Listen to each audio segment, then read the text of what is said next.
Chapter 7, Episode 30. Hudom's Reasons. Hudom's side. Once I informed him that I was giving information about him to His Majesty, he asked me again, "Does that mean you're a spy?" "We do have those departments, of course, but I'm just His Majesty's personal errand boy." It looked like I'd better start at the beginning. I expressed this sentiment and he permitted me to take my time. I wasn't going to drag it out, but this was going to take a while regardless. It all started in my school days, after all. Just before my graduation. At the time, I was fighting with my dad almost every day.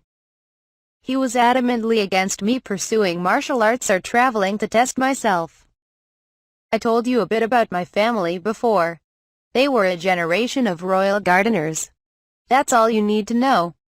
One day during the time in my life, Pops called me out to his office. I was younger back then, and I was just mad at him. I thought he was going to boast about the job and scold me for entertaining the ridiculous aspiration of mine. I didn't want to go, but blowing him off would have felt like running away. So I showed up as I was told, and His Majesty was waiting for me. I discovered there that His Majesty and my Pops had secretly been close since he was a gardener in training. When Pops told His Majesty about me, he saw an opportunity. His Majesty received piles of reports containing various pieces of information from all over the country.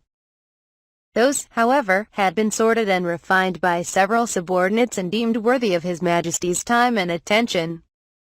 That was partially because His Majesty could never get through all of the reports on his own, but he wanted more unrefined information. Straight from the horse's mouth. The uncensored voice of the people.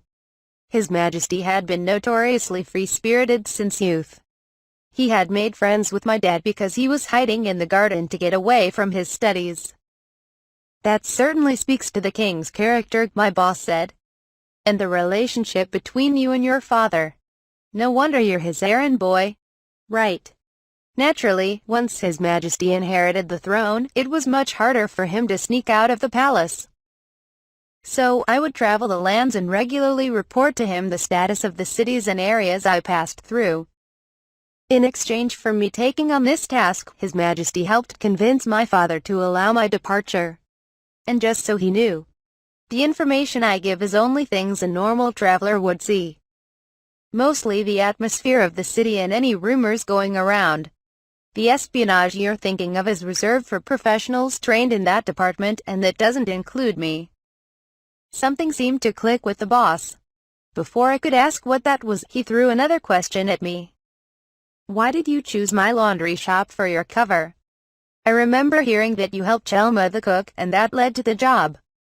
And that you needed to make some money before resuming your travels." That was a coincidence.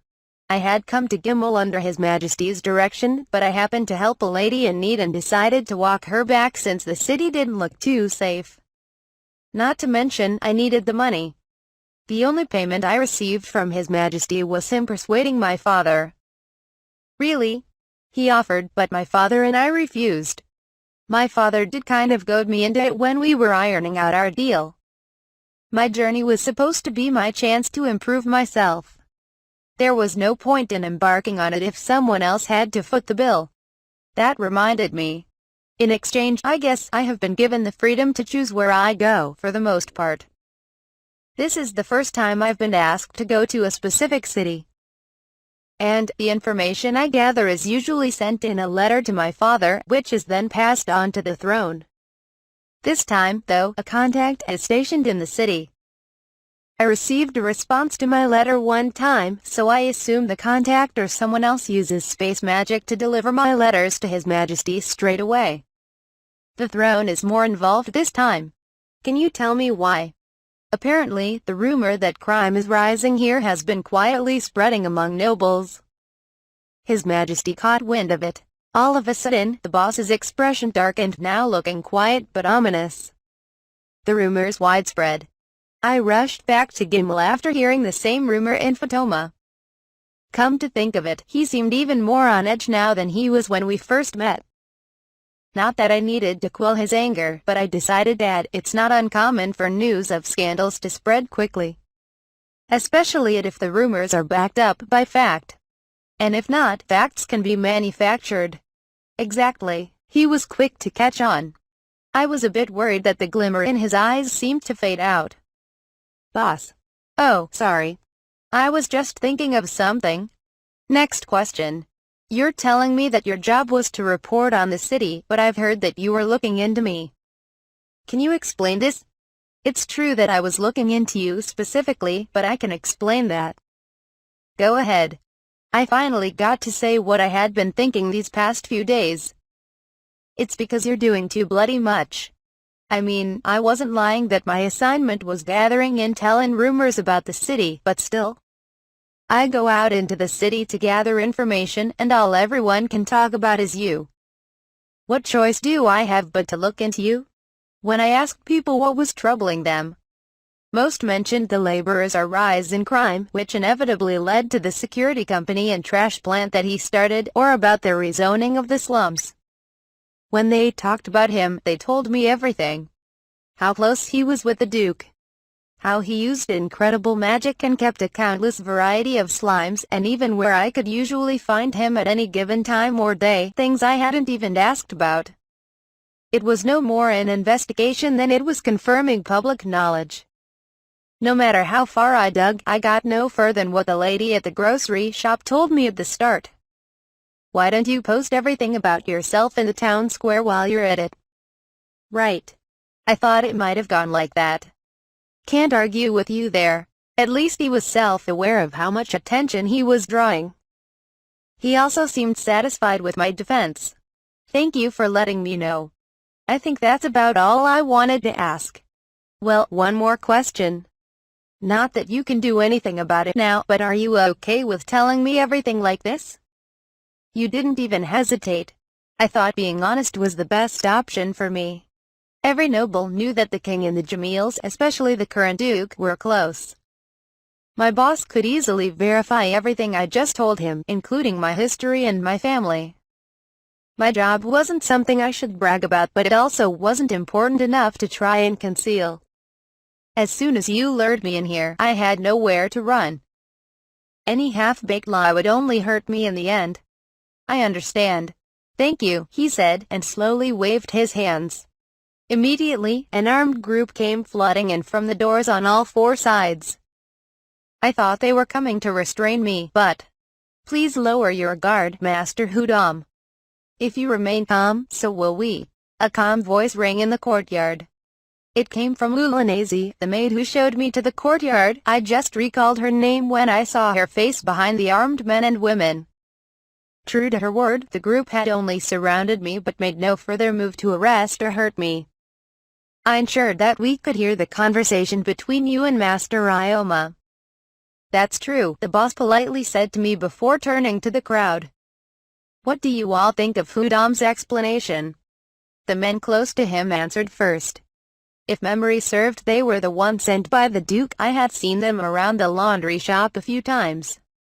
I don't think we need to take him by force, at least. You guys got way too into your match anyway. Looking like you were having a blast. Took the wind out of our sails. Sorry about that. It's fine, as long as you're safe. When it comes to his story, Jill. Invoking His Majesty's name is a serious matter. Depending on the situation, the mere mention of his name without his permission could constitute a crime, which would be highly likely in this case. This would lead to damaging his family name if word got out, and many houses would cut off or severely punish anyone who committed such a crime. His punishment would be far less severe to pretend he did it for the money. He opened his mouth to add something, but said, "No, we should make sure of it first. Now, Hudom, you are going to come with us. We were watching you during your conversation with Ryoma, which he had insisted on organizing. As a result, we see you as much less of a threat than before. That being said, we can't let you walk free just yet. We'll need to ask you some questions of our own. You understand?" Of course. He made it sound like he wouldn't take no for an answer towards the end, but I deserved that implication in this situation. I showed that I was ready to follow without a fight, and he ordered the group to move indoors. All right. Thank you. I had fun, and I appreciate your consideration. I'd only wanted to satisfy my curiosity. I'll see you tomorrow. After he left, I simply followed the way they showed me as I wondered what awaited me. What's with the weird look? Do you regret it? Hughes asked. Did I really have a weird look on my face? I don't regret it. I had agreed to work for His Majesty of my own volition. Even if it was just relaying little rumors, I did feel joy and pride that I was directly serving the king. Moreover, the work allowed me to live my life as I wanted to. I didn't regret my decision, but I had a lot of fun tonight. I only have myself to blame, but I'm sorry things had to end this way. You said you were honest about why you started traveling, and you both look genuinely happy. It wasn't much fun for us watching from the shadows. Cut him some slack, Jill. No. The match never would have happened if I had my way. Ryoma's safety is our top priority, and we let them duke it out one-on-one. What if he had been the type of person to take Ryoma hostage? I had to agree it wasn't the safest option. But I couldn't have done it if I tried. True, Ryoma has incredible strength, especially for his age. But nothing was guaranteed. He seemed a bit overprotective despite his stoic attitude. He was stronger than I had expected. I had given it my all in the way of martial arts and improved my skills over my journey. While I knew I was still young, I had experienced plenty of fights, wins and losses, and I felt that I'd earned some confidence through my experience. I gave it my all, and he crushed me. Like I was a child challenging an adult. I felt a sort of history through his technique, but more so the skills required to wield those moves in combat, and even more so the training he must have undergone to build those skills. I felt that weight behind every move. I had always thought that he didn't act like a typical child his age, but towards the end, I saw no child at all. All I saw was a man who had honed his skills for decades. He just happened to take on the form of a child. Maybe that doesn't make sense. Maybe my brain was still recovering from the exhaustion of our match. But, somehow, I had gotten that impression. This helped me accept my defeat, and admitting it out loud came easy. To meet someone like him was why I set out on my journey in the first place, and my greatest pleasure to do so. I didn't know what punishment I would face. Fired from the laundry shop, for starters, I assumed. I might not be allowed near him again. Getting involved with any noble issue, not just the Gimmels, always spelled trouble. I doubted they would go as far as to kill me, but it was possible that I would be detained for a while. What was I going to do? The next day, after spending the night in a room within the security company's headquarters, I was shown to a different room after breakfast. Good morning. Oh, did you get some rest last night? My boss was there, acting like nothing had happened. He even added, Hudom, I'm reassigning you. Going forward, I would like you to guard me, instead of the laundry shop. Sorry I couldn't give you more advance notice. How did it come to this?